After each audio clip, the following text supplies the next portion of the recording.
कमलेभ्यो नमः। श्री सीता श्री राधा कृष्णाभ्यां नमः। ध्येयं सदा परिभव गणमभीष्टदोहम् तीर्थास्पदं शिव विरिञ्चिनुतं शरण्यम्। मृत्यार्तिहं रणतपाल भवाब्धिपोतं वन्दे महापुरुष ते चरणारविन्दम्।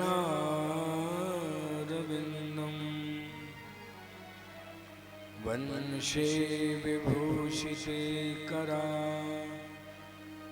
नवनीरदाभा पीताम्बरा दरुणबिम्ब फलाधरोष्ठा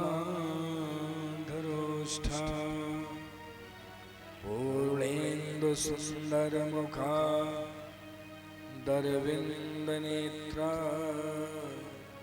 कृष्णात् परं किमपि तत्त्वमहं न जाने। नारायणं नमस्कृत्य नरं चैव नरोत्तमं देवीं सरस्वतीं व्यासं ततो जयमुदीरये। जय जय श्री राधारमण जय जय नवल किशोर जय गोपी चितचोर प्रभो जय जय माखन चोर। बोले नंद के लाला की जय। द्वारिकाधीश भगवान की जय। भक्तवत्सल भगवान की जय। मुख्य यजमान की जय। यजमान परिवार की जय। श्रीमद्भागवत महापुराण की जय। जय जय श्री राधे।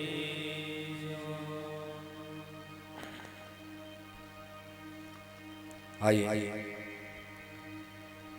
श्री भगवान की आनंदमयी प्रेममयी भक्तिमयी ज्ञानमयी कथा की ज्ञान गंगा में हम सभी गोता लगाएं।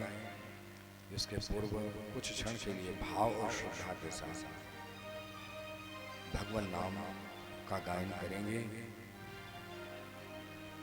क्योंकि भगवान नाम ही भव सागर से पार करने की नौका है, प्रभु का नाम।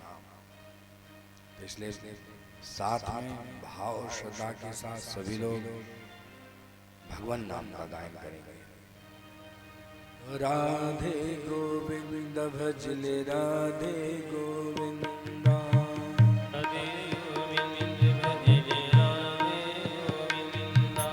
राधे गोविंद भजले राधे गोविंद राधे गोविंद भजले राधे गोविंद राधे गोविंद भजले राधे गोविंद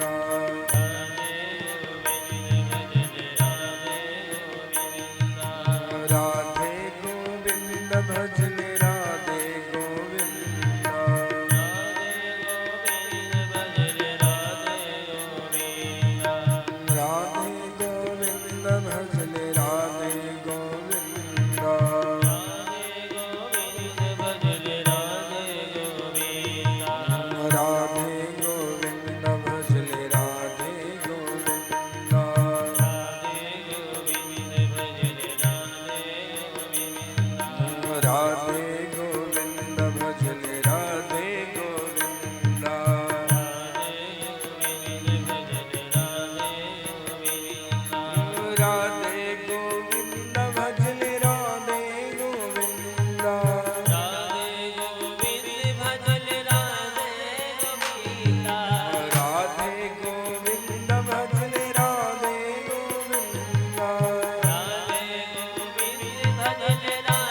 भक्तवत्सल भगवान की जय जय जय श्री राधे।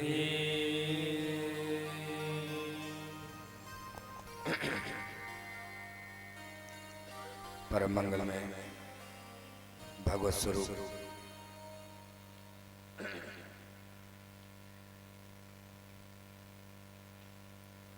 प्रातः स्मरणीय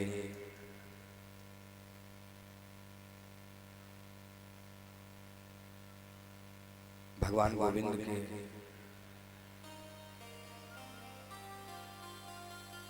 की वांगमयी प्रतिमूर्ति श्रीमद् भागवत महापुराण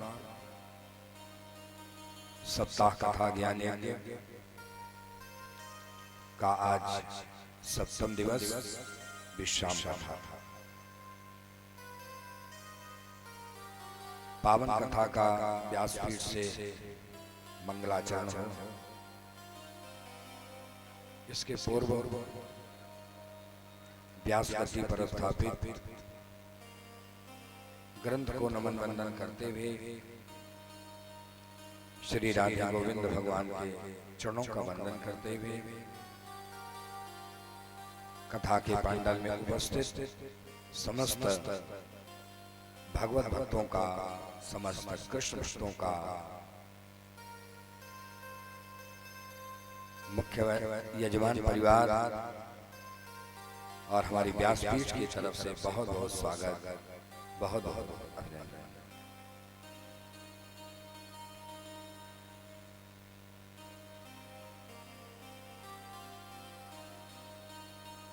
कल पावन कथा में आवाज सही करेंगे जरा, हरि हरि पतली करें आवाज, बेस सही सही हरि हरि हरि हरि। कल पावन कथा में हम सभी ने भगवान के प्रथम विवाह श्री कृष्ण अर्थात द्वारिकाधीश और माता रुक्मिणी के विवाह का पावन प्रसंग श्रवण किया। कामस्तु वासुदेवांशो दग्धः प्रागरुद्रमन्युना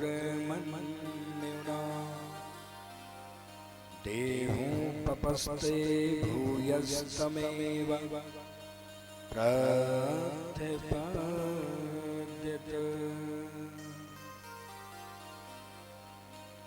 कामस्तु वासुदेवांशो,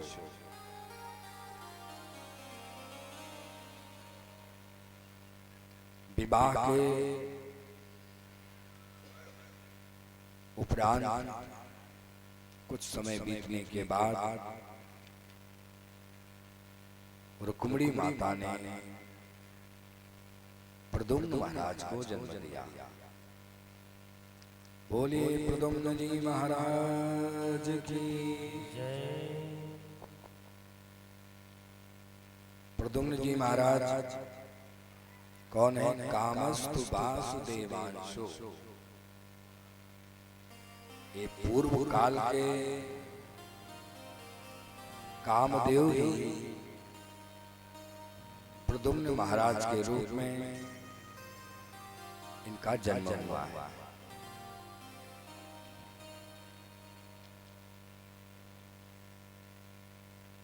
जैसे प्रद्युम्न महाराज का जन्म हुआ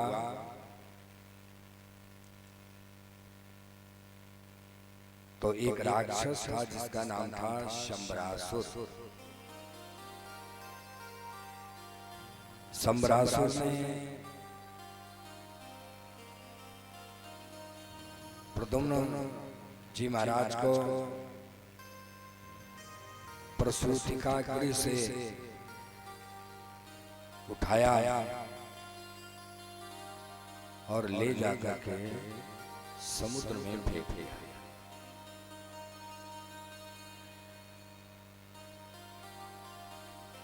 देखो इस संसार में दो प्रकार के शत्रु होते हैं। एक शत्रु वो होते हैं जो कारण से पैदा होते हैं, कारण वाले शत्रु। जैसे उदाहरण के लिए मकान का, दुकान का, जमीन का, जायदाद का झगड़ा, लड़ाई, मर मुकदमा, ये सब क्या है? ये कारण वाले शत्रु हैं। एक कारण पैदा हुआ इसलिए शत्रु बन गए। शायद हो सकता है जमीन, मकान, दुकान का झगड़ा लड़ाई नहीं होता, मर मुकदमा ना होता तो शत्रुता भी ना होती। लेकिन एक शत्रु और है जिनका नाम है बिना कारण वाला शत्रु। ये बड़े खतरनाक होते हैं, बिना कारण वाले। कारण नहीं है फिर भी शत्रुता कर बैठते। एक बार मैं गांव में कथा कहने गया, तो मैं गांव का नाम तो नहीं बताऊंगा क्योंकि चैनल पर कथा हो रही है, लोग वीडियो देखेंगे। नाम तो नहीं बताऊंगा ना गांव का, लेकिन मैं कथा में गया तो जिसके घर पे मेरी कथा होती थी तो बगल वाला जो पड़ोसी था वो तखत पर बैठ करके कथा सुनता, पांडाल में नहीं आता। तो शहर से सटा हुआ गांव था, तो हम लोग थोड़ा मॉर्निंग वॉक में निकला करते थे सुबह टहलने के लिए। तो सुबह जब निकलते तो संजोग से मिल जाता, तो महाराज जी राधे राधे। तो हमने पूछ लिया कि आप भैया कथा में क्यों नहीं आते हो बाबा? कहा बाबा महाराज जी कथा आपकी पूरी सुनता हूँ। आओ तो मैं देखता हूँ आप पूरी सुनते हैं, आप पांडाल में क्यों नहीं आते? कोई झगड़ा लड़ाई है क्या यजमान जी से? कहे नहीं महाराज जी, लड़ाई झगड़ा कुछ नहीं। तो हमने कहा पांडाल में क्यों नहीं आते? कहा महाराज जी वो आदमी मुझे पसंद नहीं। अब अरे कोई कारण तो बताओ। का कारण नहीं महाराज, वो पसंद मुझे नहीं, इसलिए मैं नहीं जाता। इनका नाम है बिना कारण वाले शत्रु। कारण नहीं फिर भी शत्रुता करके बैठ गए। तो शंबरासुर जो था वो जानता था कि कृष्ण के रहते हुए पांडवों का कौरव कुछ नहीं बिगाड़ पाए। यहाँ इतने बड़े बड़े सेनापति, इतने बड़े बड़े महारथी, भीष्म पितामह, द्रोणाचार्य, कृपाचार्य, अश्वत्थामा, ऐसी जोरदार सेना और ऐसी सेना के बड़े बड़े महारथी भी धराशायी हो गए। केवल केवल 5 थे। कारण क्या था? भगवान कृष्ण जिसके ओर तरफ उसकी पराजय कैसे हो सकती है?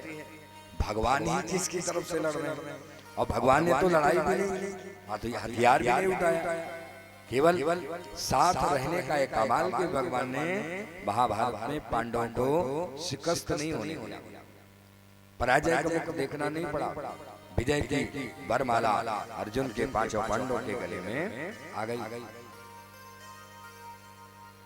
तो वो जानता था कि मैं कृष्ण का तो कुछ नहीं बिगाड़ पाऊंगा और लड़ूंगा तो मारा जाऊंगा। इसलिए उसने सोचा कि कृष्ण के जाने के बाद उनका वंश न चले, वंश को ही समाप्त कर। इसलिए प्रद्युम्न पर अटैक किया और प्रद्युम्न जी महाराज को ले जाकर के समुद्र में फेंक दिया। और प्रद्युम्न जी महाराज एक मछली के पेट में चले गए। मछली के पेट में और जो शंबरासुर है उसकी घर में एक स्त्री रसोईया का काम करती थी जिसका नाम था मायावती। मछुआरों ने जब मछली पकड़ा तो ले जाकर शंबरासुर के घर में उस मछली को दे दिया। राक्षस लोग मांसाहारी होते हैं ना, अब देखिए लंका में कितना फल फूल लगा है, लंका में कितना फल फूल लगा है, उसकी रखवाली करते हैं कौन? बड़े बड़े राक्षस फल की रखवाली करते, खाते नहीं, वो तो मांस खाते। इसीलिए हनुमान जी ने कहा कि जब तुमको खाना नहीं है तो इसकी रखवाली करने का फायदा किसका, उखाड़ के फेंको। इसीलिए हनुमान जी ने एक एक पेड़ उखाड़ करके सब फेंक दिया, और फेंका नहीं, उसी वृक्ष को पकड़ पकड़ के एक को। आपकी जिंदगी में जिस चीज की जरूरत नहीं है प्रकृति उसको हटाती रहती है, ये तो नियम है प्रकृति का। तो इसलिए प्रद्युम्न जी महाराज उस मछली के पेट में हैं। मछुआरों ने जब मछली ले जा करके सम्रासुर के घर में दे दिया, और मछली को जब फाड़ा गया, उसको काटा गया, तो उसमें से बालक होता हुआ प्रद्युम्न। तो प्रद्युम्न जी महाराज को उठा करके ले गया, और ला करके सेवकों ने मायावती को ले लिया, तो भोजन पकाने का काम करती थी सम्रासुर के घर पर। तो प्रद्युम्न जी महाराज को स्नान करा करके वस्त्र वगैरह पहना करके वो मायावती जो है ना वो दुलार करने लगी, उनको खिलाने लगी। बस उसी वक्त देवर्षि नारायण नारायण, अरे देवी ये तुम क्या कर रही हो? क्या हुआ देवर्षि? कहा तुम जिसको दुलार कर रही हो, तुम जिसको स्नेह कर रही हो, ये कोई बालक नहीं है। कहा बालक नहीं है तो क्या है? कहा ये तुम्हारा तुम पूर्व जन्म की रति हो, और ये तुम्हारा पति पूर्व जन्म का कामदेव है। कहा महाराज हाँ, ये उस समय की बात है जब भगवान शंकर की समाधि को भंग करने कामदेव गया था, और भगवान शंकर ने तीसरे नेत्र के द्वारा इसे जला दिया था। तब रति रोती हुई तुम गई थी और भगवान से प्रार्थना किया था कि प्रभु अब मेरा क्या होगा? तो भगवान शंकर ने कहा आज से तुम्हारा पति सबको अनंग व्यापेगा। कहा नहीं महाराज, कोई कृपा करिए, कोई कृपा करिए। तब भगवान भोलेनाथ ने कहा था कि कृष्ण तनय हुई है पति तोरा, कृष्ण तनय हुई है पति तोरा, बचन अन्यथा होई न मोरा, बचन अन्यथा होई न मोरा। कृष्ण तनय, कृष्ण के पुत्र के रूप में इसका जन्म होगा और पुनः तुम्हें पति रूप में प्राप्त हो जाएगा। तो भाव बदल गया। अभी बालक समझ करके खिला रही थी, जब पता चला कि मेरा पति है तब उस रूप में उसका पालन करके प्रद्युम्न जी महाराज को बड़ा किया। बड़ा होने के बाद प्रद्युम्न जी महाराज को पूरी बात बता दिया। देवर्षि नारद ने आकर के कैसे सारी बात हम सबको बताया है। आप पूर्व जन्मों के कामदेव हैं, अब मैं पूर्व जन्मों की आपकी ये जो मायावती है ना, ये हर तरह की विद्या में पारंगत, जल के अंदर स्थिर होना, हवा में उड़ना, हर अस्त्र शस्त्र तमाम तरह की विद्याओं की ज्ञाता थी। सब उसने प्रद्युम्न जी महाराज को सिखा दिया। और इस तरीके से जब प्रद्युम्न जी महाराज सभी विद्याओं में पारंगत हो गए, तब शंबरासुर के साथ युद्ध हुआ और प्रद्युम्न जी महाराज के हाथों शंबरासुर मारा गया। बोले प्रद्युम्न जी महाराज की जय। और इस तरीके से मायावती अब प्रद्युम्न जी महाराज को लेकर के द्वारिकाधीश के पास आती है, द्वारिकापुरी। क्योंकि जब से प्रसूतिका गृह से प्रद्युम्न जी महाराज को शंबरासुर ले गया था, आज तक उनका पता नहीं लगा। और रुक्मिणी रो रो करके उनका हाल बेहाल। और जब प्रद्युम्न जी महाराज को लेकर के सभा में पहुंचे तो रुक्मिणी की जब दृष्टि पड़ी प्रद्युम्न जी महाराज पर तो भाव विह्वल हो गई, पहचान तो नहीं पाई, ये तो मेरे स्वामी की शक्ल का है, कौन है, पहचान नहीं पाई। तो देवर्षि नारद आए और देवर्षि नारद ने प्रद्युम्न जी महाराज का परिचय दिया, कहा ये आपका वही खोया हुआ बेटा है। सारी बात बताया नारद जी ने, कैसे सम्रासुर ने प्रसूत सागरी से प्रद्युम्न जी को उठाया और ले जाकर समुद्र में फेंक दिया। इस तरीके से प्रद्युम्न जी महाराज भगवान कृष्ण के पुत्र का विवाह हुआ। अब जब प्रद्युम्न जी महाराज का विवाह हुआ, वो बड़े बड़े विवाह हुआ, तब तक भगवान के अन्य विवाह संपन्न हो गए। तो आइए भगवान के अन्य विवाहों की कथा हम लोग श्रवण करें। भगवान का दूसरा विवाह हुआ। एक बार का प्रसंग है कि एक सत्राजित नाम का राजा सूर्य भगवान का भक्त और नित्य सूर्य भगवान की उपासना करता था। सूर्य भगवान ने प्रसन्न होकर के उसे एक मणि दी। उस मणि का नाम था सैमंतक मणि। वो मणि 10 घंटे उसकी पूजा होती थी और 8 भार सोना देती थी। 2 कुंटल, 8 भार माने 2 कुंटल सोना देती थी वो मणि। तो सत्राजित नियमित रूप से उस मणि की पूजा करता था। एक बार उसने मणि को अपने गले में धारण किया और भगवान कृष्ण की सुधर्मा सभा में, द्वारिकाधीश की सुधर्मा सभा में जाकर के पहुंच गया।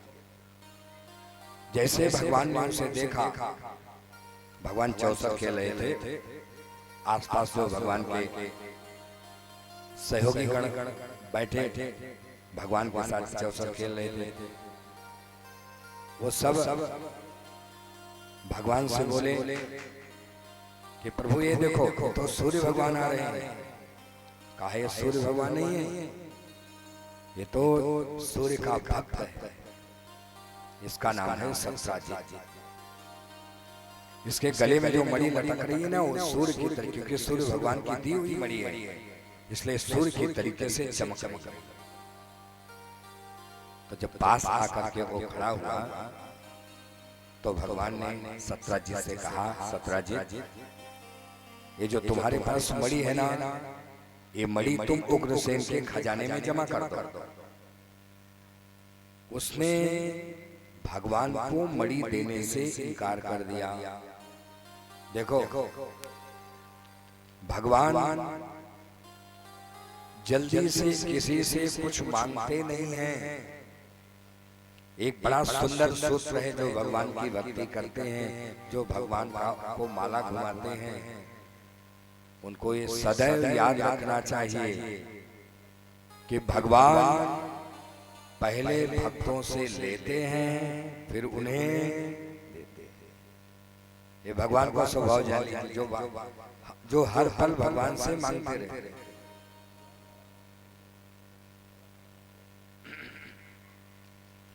बोले वृंदावन बिहारी लाल की।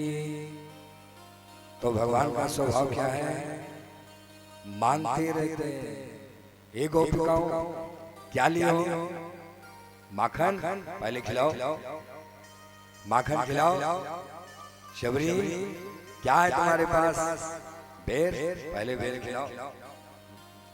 विदुरानी काकी आपके पास क्या है, जो है वो ले आओ। ये है भगवान का स्वभाव। भगवान पहले लेते हैं फिर देते। अब आजकल लोग भगवान से केवल मांगते रहते हैं। अरे भगवान को देना भी सीखो। जब आप कुएं में आवाज लगाते हैं जोर से, आप कहते हैं लाओ, तो कुएं के अंदर से आवाज आती है लाओ। जब कुएं में आप जोर से आवाज लगा करके कहते हैं लीजिए, तो उसमें से भी आवाज आती है लीजिए। जब आप कहते हैं दीजिए, तो कुएं से आवाज आती है दीजिए। बिल्कुल यही है भक्ति। जो आवाज लगाओगे भगवान को, वही प्रतिध्वनित हो जाएगी। आप भगवान से कहेंगे दीजिए, तो भगवान कहेंगे दीजिए। आवाज आ गई लौट के ना। भगवान से कहेंगे लीजिए, तो भगवान कहेंगे लीजिए। आप कहेंगे दीजिए, तो भगवान कहेंगे दीजिए। तो पहले ये सोच लीजिए कि आपको लेना है कि देना। और यदि आपको भगवान से पाना है, तो भगवान को पहले दीजिए। देते रहिए, देते रहिए, देते रहिए। बस एक कई गुना हो करके आपके पास वापस आता रहेगा। इस संसार में फोकट में कुछ नहीं मिलता। एक थप्पड़ खाने के लिए भी गाली देना पड़ता। गाली दोगे तो ऐसे कोई रास्ता चलते थप्पड़ थोड़े मार देगा। गाली दोगे तो थप्पड़ मिलेगा। तो यहाँ फोकट में कुछ नहीं मिलता। अब लोगों ने भक्ति को सस्ती बना लिया। आज सस्ती है भक्ति जिधर देखिए, और बैठे कोने में माला फिराने लगे। बैठे कोने में माला फिराने लगे। राम का नाम लेना तो आसान है, राम का नाम लेना तो आसान है। और काम से उनके मुखड़ा चुराने लगे। काम से उनके मुखड़ा चुराने लगे। आज सस्ती है भक्ति जिधर देखिए, आज सस्ती है भक्ति जिधर देखिए।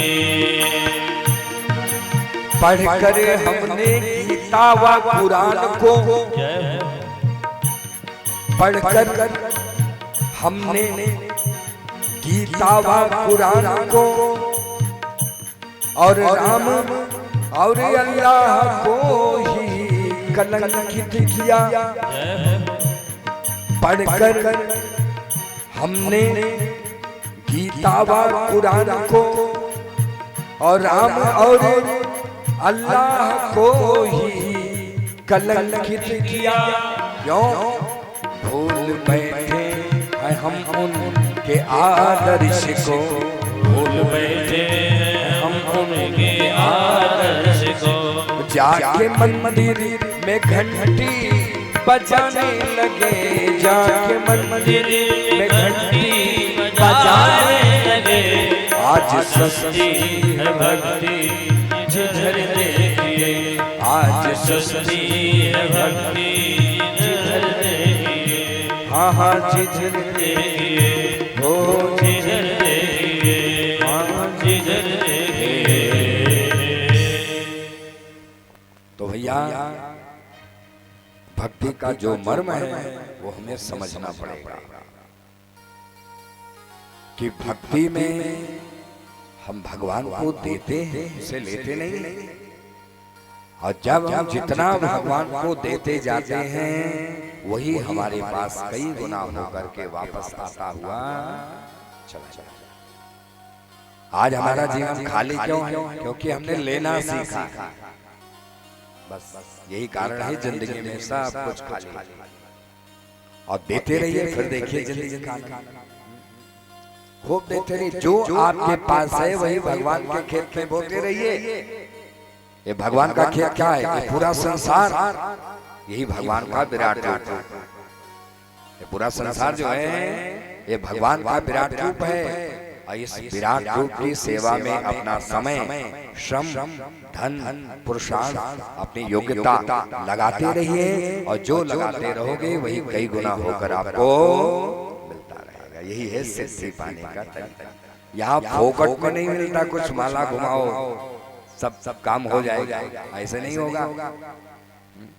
हनुमान जी ने क्या किया था? भगवान के कंधे से कंधा लगाकर राम काज कीन्हे बिन मोहि कहाँ विश्राम। हनुमान जी ने राम जी के कंधे से कंधा लगाकर राम जी की सेवा की। हनुमान जी ने कितना भजन किया वो हमें नहीं पता, कितनी माला घुमाते थे हनुमान जी हमको नहीं पता, लेकिन हाँ हनुमान जी ने भगवान का काम किया। आप पूजा थोड़ी करें कोई बात नहीं, लेकिन भगवान की सेवा में कमी ना करें। सेवा को तन से मन से धन से करते रहो और कई गुना हो करके आपको मिलता रहेगा। और देखो भगवान ने जिससे मांगा और उसने भगवान को दे दिया, तो भगवान ने उसे क्या किया। रामायण में ऐसी अनेकों कथाएं हैं कि भगवान ने कुछ मांगाया और भगवान को उस भक्त ने दिया। तो कब मांगा था भगवान ने? बाकी नाव न केवट आना, बाकी नाव न केवट आना, कहो तुम्हारे मरण में जाना, कहो तुम्हारे मरण में जाना, बाकी नाव न केवट नाना, बाकी नाव न केवट मागी शब्द क्या है? मागी भगवान ने मांगा क्या? केवट से नाव मांगा। तो बोलो केवट ने नाव भगवान को दिया कि नहीं दिया? कहा प्रभु ये तो मेरा काम है, मैं तो मल्लाह हूं जो इस नदिया के किनारे आता है गंगा तट पर, मैं उसको नाव में बिठाता हूँ, उस पार ले जाकर के उतार देता हूँ। मैं आपको भी नाव में बिठाऊंगा, आपको भी उस पार उतार दूंगा। बस एक प्रार्थना है, क्या प्रभु नाव में बैठाने में बड़ा डर लग रहा है आपको। कहा भगवान ने कहा डर क्यों? कहा प्रभु मैंने सुना है कि छुअत सिला भई नारी सुना, छुअत सिला भई नारी भाई, पाहन दे न काट कटी नाई, पाहन दे न काट नाई। प्रभु मैंने सुना है एक पत्थर की शिला को आपने स्पर्श किया तो वो जो पत्थर की शिला है वो स्त्री बन गई थी। अहिल्या का प्रसंग भगवान को याद दिला रहा है केवट कि छुअत शिला भी नारी सुहाई। और प्रभु ये पत्थर से थोड़ा सा ये जो काट होता है ना, इसकी क्या दुर्दशा। पत्थर तो थोड़ा मजबूत भी होता, काट तो थोड़ा मुलायम होता। अब कहीं आपके चरणों का स्पर्श हो गया और ये हमारी जो नाव है ये भी कहीं स्त्री हो गई, तो एक स्त्री तो घर में पहले से बैठी इंतजार कर रही है कि स्वामी जी शाम को कुछ कमा धमा करके लेकर के आएंगे, और यहाँ स्वामी जी एक और स्त्री लेकर के आ रहे हैं। तो महाराज ये तो मेरा दाम्पत्य जीवन बिगड़ जाएगा, आप ऐसा ना करें। तो भगवान ने कहा तो बताओ तुम करना क्या चाहते हो? कहा प्रभु मैंने सुना था कि धूल का कण गिरा और अहिल्या मूर्तिमान हो गई, बस चरण धोकर उसी धूल को साफ करना चाहता हूं। बस पैर धुला लीजिए प्रभु, अपने चरणों को धुला लीजिए। तब क्या हुआ? प्रसंग तो बड़ा लंबा है, लेकिन मैं इस प्रसंग से जुड़ी हुई बात आपको बताना चाहता हूँ कि श्री भगवान के चरणों को धोया किसने? केवट ने। केवट राम रजायसु पावा, केवट राम रजायसु पावा, पानी कठौता भरी लैया, पानी कठौता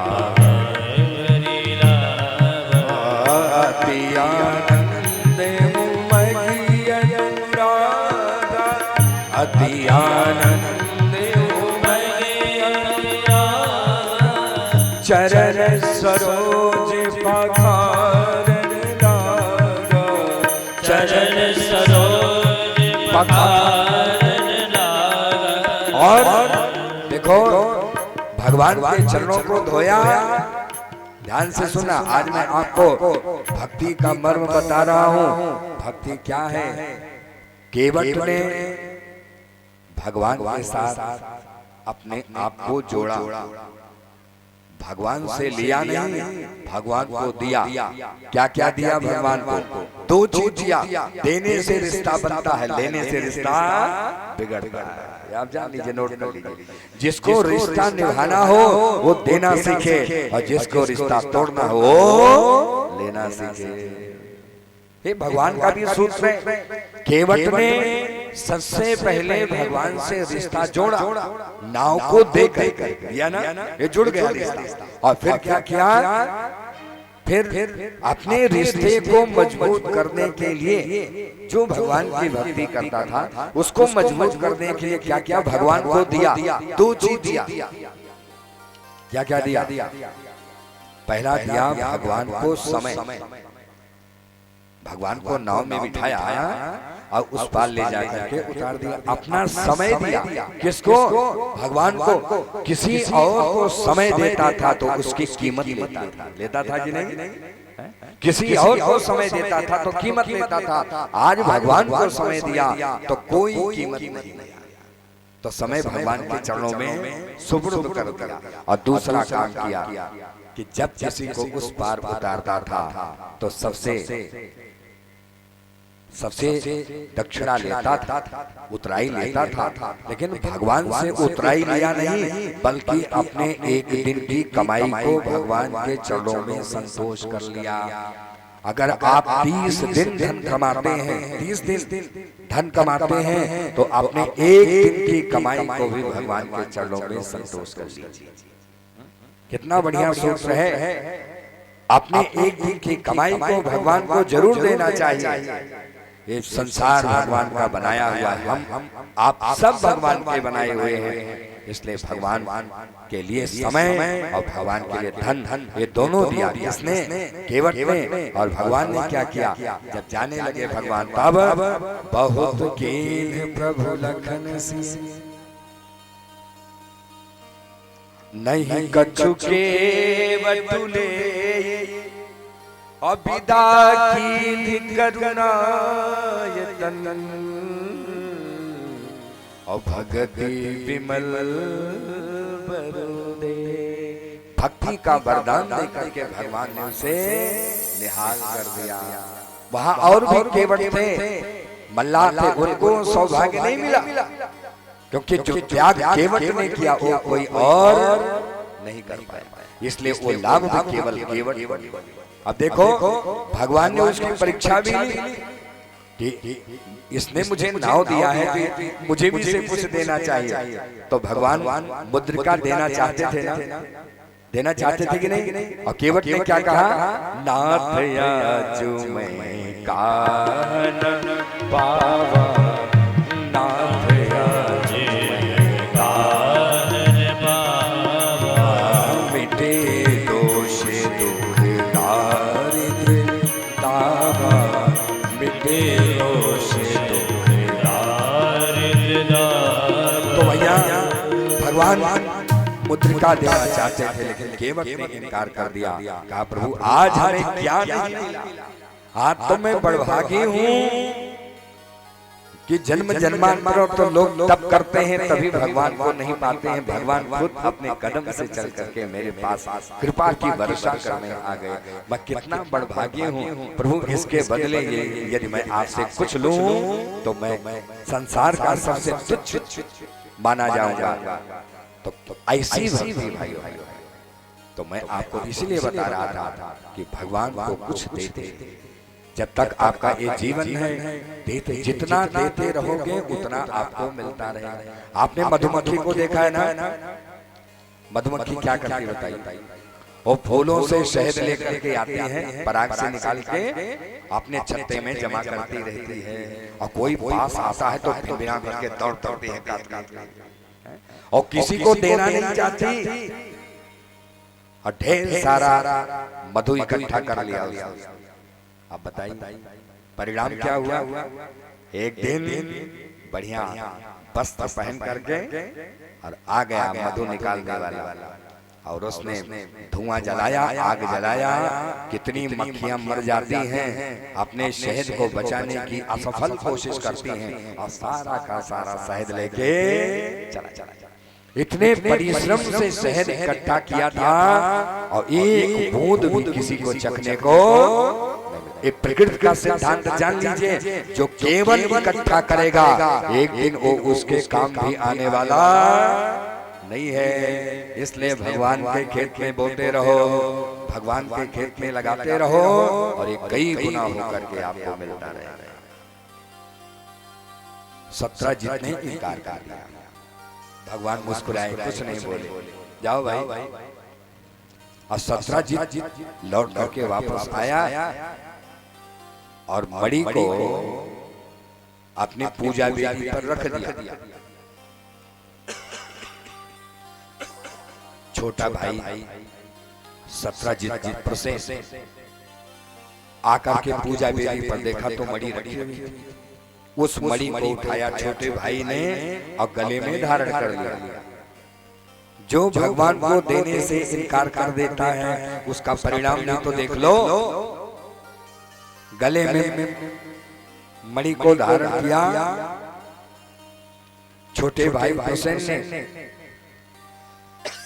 जंगल में चला गया। उसका रोज का नियम था, शिकार खेलने जाता था। अब आज जंगल में जब गया वापस नहीं आया तो ढूंढा जाने लगा, कहां चला गया। शाम हो गई, 17 जीत परेशान हो गए, क्योंकि प्रसेन के ऊपर एक शेर ने हमला कर दिया और मार करके प्रसेन को खा गया। अब शेर तो मांसाहारी है, मणि थोड़े खाएगा। प्रसेन को खा गया, मणि को छोड़ दिया। और जहां पर शेर ने मारा था प्रसेन को, वहीं पर शेर के पंजों के निशान बने हुए थे। जामवंत जी की बगल में गुफा, जामवंत जी बाहर निकले तो देखा मणि पड़ी हुई थी। तो जामवंत जी ने मणि को उठा लिया और अपने गुफा में ले गए, अपनी बेटी जाम्बवती को दे दिया खेलने के लिए। अब जामवंत जी को क्या पता कि इतनी बहुमूल्य मणि। अब इधर देखो, जब रात हो गई प्रसेन नहीं आया तो ढूंढा जाने लगा। जब प्रसेन कहीं नहीं मिला तो 17 जीत ने लोगों में ये अफवाह उड़ा दी कि द्वारिकाधीश की सभा में मैं मणि को पहन करके कल गया था। भगवान ने मुझसे कहा था कि मणि को उग्रसेन के खजाने में जमा कर दो और मैंने देने से इनकार कर दिया। बस यही कारण है, हमें लगता है कृष्ण ने मणि को चुरा लिया, मेरे गोविंद को कलंक लग गया, भगवान को कलंक लग गया। तो गए गर्गाचार्य जी के पास, अपने गुरु के पास, और गुरुदेव से कहा कि गुरुदेव मणि को मैंने नहीं लिया लेकिन फिर भी मुझे कलंक लग गया। गर्गाचार्य जी ने कहा कन्हैया हमें लगता है तैने चौथ का चंद्रमा देख लिया। कहते ना चौथ का चंद्रमा देख लो तो कलंक लग जाता है। ये कलंक बड़ा खतरनाक है भैया। जल किसी ने प्रश्न किया एक संत से, जल से पतला कौन है, कौन भूमि से भारी, कौन अगन से तेज है, कौन काजल सी कारी। तो संत ने जवाब दिया, जल से पतला ज्ञान है और पाप भूमि से भारी, और क्रोध अगन से तेज है और कलंक काजल सी कारी। भैया कलंक जो है बड़ा खतरनाक है। अगर एक बार लग गया ना, इसके लिए आज तक कोई टिनोपाल नहीं बना जो इसको साफ कर दे। टिनोपाल नहीं साफ कर सकता इस कलंक को। आप 20 साल बीत जाए, बहुत बड़े संत बन गए आप,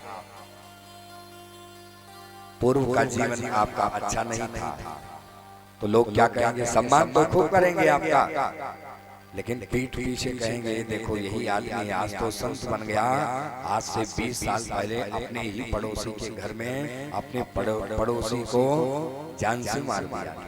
देखो आज तक कलंक नहीं धुला। कलंक कितनी बुरी चीज है। इतने बड़े संत हो गए फिर भी लोग कहते हैं। इसलिए अपने दामन को सदैव बचाते रहना चाहिए, सदैव। अब एक बार लगा कलंक तो जान लीजिए ये काजल से ज्यादा काला है, ये मिटता नहीं है। इसके लिए न कोई साबुन बना, न कोई सर्फ बना, न कोई टिनोपाल बना, साफ नहीं करता। तब भगवान गोविंद ने क्या किया, अपने कुछ सेवकों को साथ में लिया और जंगल में खोजने निकल पड़े। और वहीं जंगल में प्रसेन की लाश पड़ी हुई, शव पड़ा हुआ था, जिसको जंगली जानवरों ने आधा से ज्यादा खा लिया। और वहीं पर रीछ के पैरों के निशान, वहीं पर शेर के पैरों के निशान। तब भगवान समझ गए रीछ के पैरों के निशान और शेर के पैरों के निशान, इसका मतलब ये है अब भगवान ने आंकड़ा लगाया कि शेर ने मारा प्रसेन को और मड़ी पड़ी है। तो जामवंत जी आए और जामवंत जी ने मारा शेर को और मड़ी ले लिया। भगवान सोचने लगे कि कोई भी चीज है जिसके पास भी मड़ी है तो मैं कहाँ ढूंढूं। तो बगल में जामवंत जी की गुफा, चलो मैं इसमें तलाश करता हूँ। अपने सेवकों को खड़ा कर दिया, भगवान गुफा के अंदर प्रवेश किया और देखा तो जामवंती खेल रही थी उसी मड़ी से। भगवान ने कहा ये देखो इसी मड़ी के काले मुझे कलंक लगा है और ये देवी जी देखो इसको खिलौना समझ के खेल रही है। तो भगवान ने जामवंती जी से कहा कि जामवंती जी ये जो मणि है, आप ये मणि आप हमें दे दीजिए। इस मणि के कारण मुझे कलंक लग गया। आप कौन है? मैं द्वारिकाधीश हूं। भगवान ने अपना पूरा परिचय दिया। जामवंत जी ने कहा देखो मैंने शेर को मार करके इसे हासिल किया और यदि आप मुझे मार देंगे तभी ये मणि आपको मिल सकती है। भगवान मुस्कुराए। भगवान ने कहा स्वामी और सेवक के बीच में युद्ध नहीं होता। कहा स्वामी और सेवक? कहा हाँ मैं तुम्हारा स्वामी हूं, तुम मेरे सेवक हो। जामवंत ने कहा आप गलत बोल रहे हैं, आप कैसे मेरे स्वामी हैं? भगवान ने कहा अभी थोड़ी देर में पता चल जाएगा। जामवंत जी ने कहा पहले मुझसे युद्ध करो और 28 दिन तक युद्ध हुआ और एक मुक्का भगवान ने मारा, पछाड़ खा करके गिर पड़े। और जब होश आया तब उन्हें याद आया ओ ये जो सामने द्वारिकाधीश के रूप में खड़े हैं ये तो मेरे प्रभु श्री राम। ये घटना पूर्व जन्मों से जुड़ी हुई, पूर्व काल से। जब भगवान रावण को मार करके वापस आए तो भगवान ने सबसे कहा कि आप लोग हमसे कुछ न कुछ मांगिए, मैं सबको कुछ न कुछ दूंगा। सबने कुछ न कुछ मांगा और भगवान ने सबको कुछ न कुछ दिया। जब जामवंत की बारी आई तो जामवंत जी ने कहा कि प्रभु ये कुछ देना चाहते हैं तो एक चीज दे दीजिए। कहा क्या? कहा इतना भयंकर युद्ध हुआ रावण से, अब आज तक मेरे समान बलशाली कोई नहीं था। रावण को भी एक लात में मैंने धराशायी कर दिया था, तो मुझसे लड़ने वाला कोई नहीं था रावण के दल में।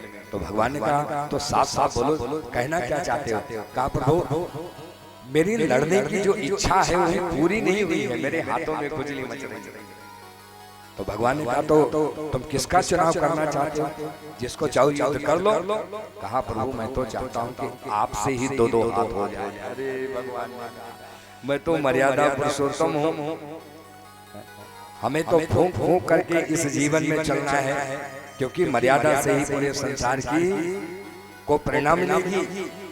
मैं तुम्हारी इच्छा को इस जन्म में तो नहीं, लेकिन द्वापर में जब मणि का कलंक लगेगा और उसी मणि को ढूंढते ढूंढते मैं तुम्हारी गुफा में जाऊंगा तो वहीं पर हम में तुम में युद्ध होगा और जिसके मुक्का लगते ही तुम अचेत हो जाना, तो समझ लेना श्री राम जी सामने खड़े हैं। आज मुक्का लगा, अचेत हुए, और जब सामने देखा तो प्रभु को चरणों में गिर पड़े। बोले रामचंद्र भगवान की जय। तो आइए राम जी के चरणों में।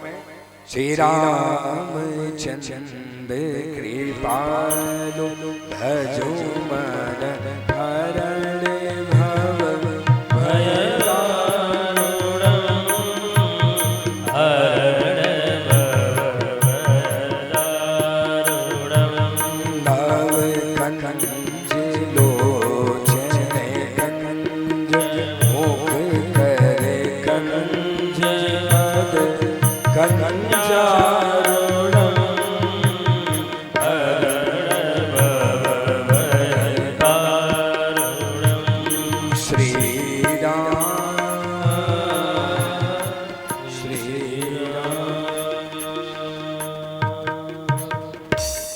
तरीके से जामवंत जी ने भगवान के चरणों का वंदन किया।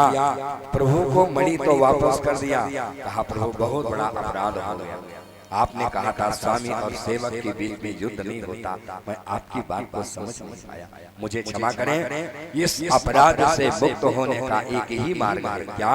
ये मेरी जो बेटी है जामवंती, मैं इसे आपके हवाले करता हूँ, इसे स्वीकार कर लीजिए।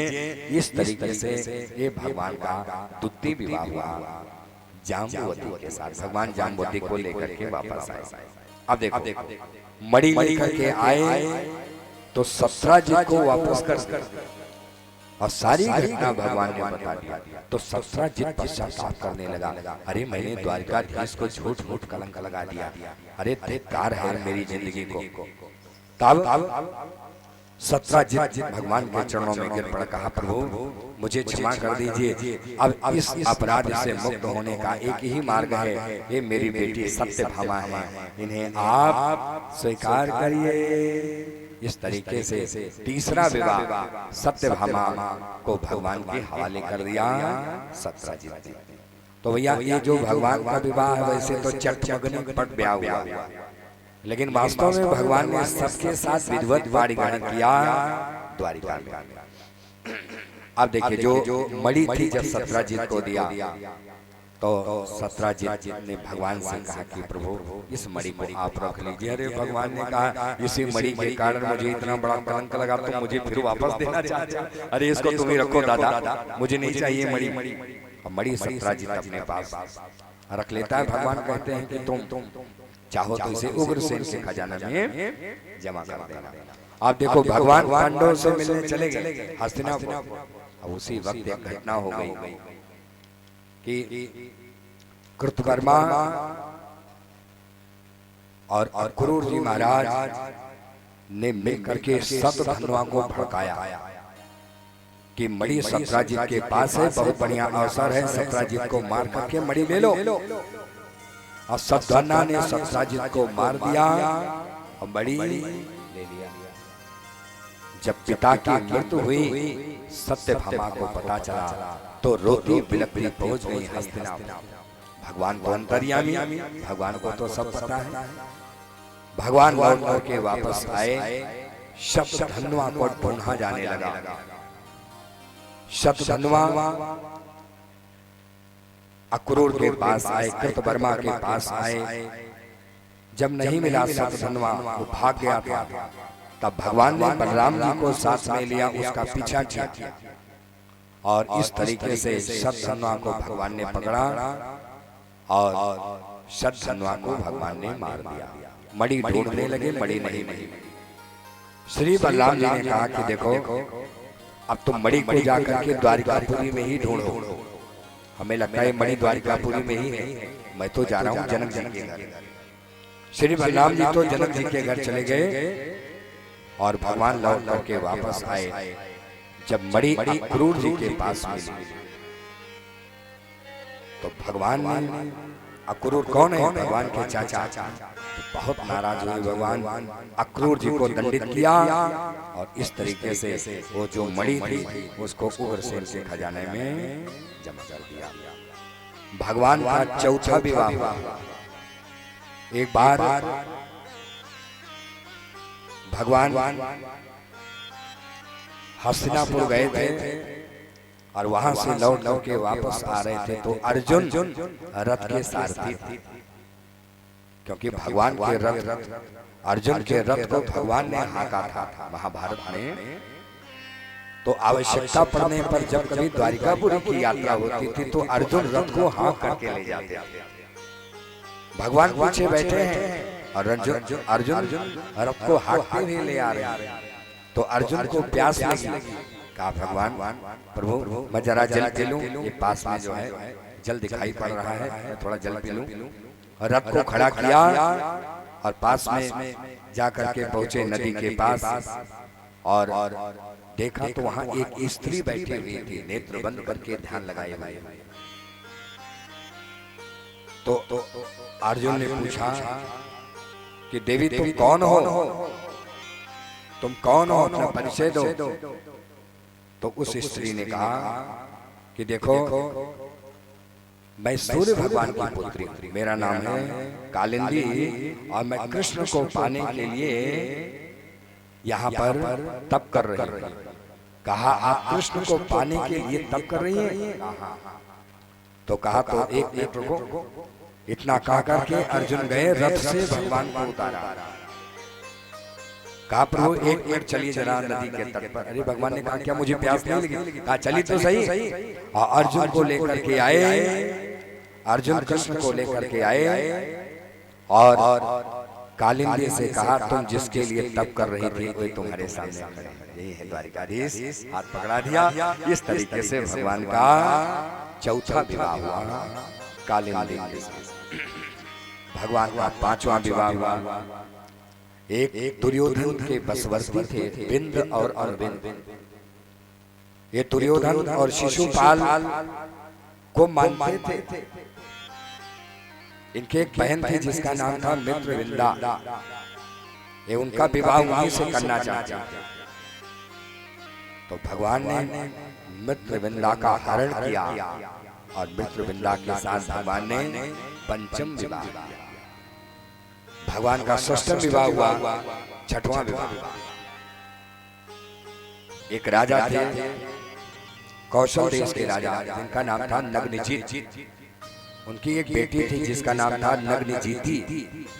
उसका एक नाम था सत्या। तो जब उसका जन्म हुआ तो पिता नग्नजीत ने संकल्प लिया कि मैं अपनी बेटी का विवाह ऐसे वर से करूंगा जो 7 बैलों को एक साथ नाथ। और भगवान द्वारिकाधीश गए, 7 बैलों को एक साथ नाथ लिया। इस तरीके से षष्ठम विवाह हुआ भगवान का नग्नजीती के साथ, अर्थात सत्या के साथ। भगवान का 7वां विवाह हुआ कैकेयी देश की महारानी सुदकीत की बेटी भद्रा। जब बेटी का जन्म हुआ तो रानी ने संकल्प लिया था कि मैं अपनी बेटी को द्वारिकाधीश के ही हवाले करूंगा। जब बेटी बड़ी हो गई तो भद्रा को प्रभु के सुपुर्द कर दिया। 7वां विवाह भगवान का हुआ।